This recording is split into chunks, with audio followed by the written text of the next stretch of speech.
In 1954, new party Social Credit entered the political scene, winning more than 11% of the vote.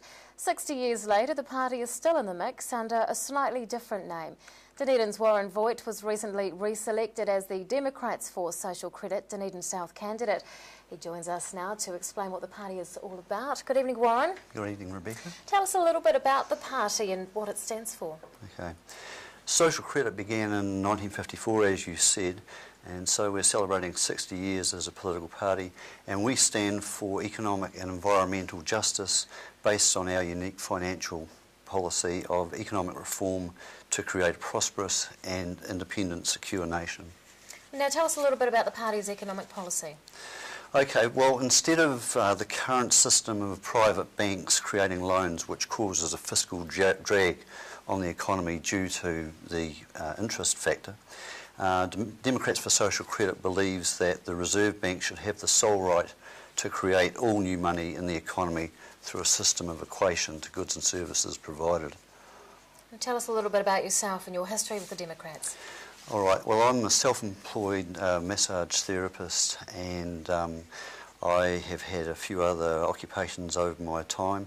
I first became involved with social credit way back in the early days with Bruce Beetham when he was around, and was involved on the organisation front, and then I got out of it probably in the early 90s and then reconnected in the last election and ran as a candidate.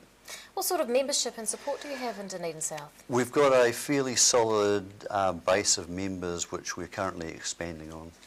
Can you give us any idea of the number?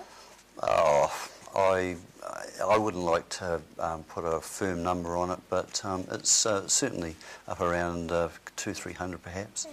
Now the party polled just 0.07% in 2011. What do you think is the reason for such a low even support there? Well, I would say that one of the things we have to consider is that our association with the Alliance Party some years back precipitated a decline in our support base because we were perceived to have moved away from our social credit values, and also I believe that media indifference basically it interfered with and misrepresented what we were about, and therefore our ability to promote our policies and our ideas.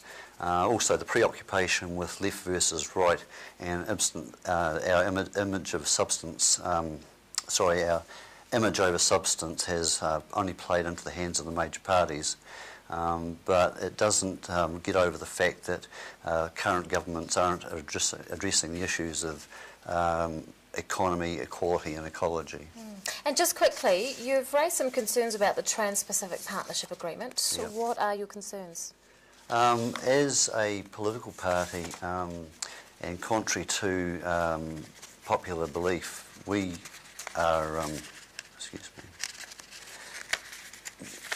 I like to refer to the Trans-Pacific Partnership Agreement as the treacherous politician's prostitution arrangement, because it's heavily weighted in favour of America's big corporations, it's cloaked in secrecy, and it restricts government's ability to legislate against any foreign companies because it might be contrary to the spirit of the terms of the agreement, and is leading to the commodification of most Kiwis. We're going to wind up with a corporate state instead of a sovereign one. Warren Voight from the Democrats for Social Credit, thank you very much for your time. Thank you.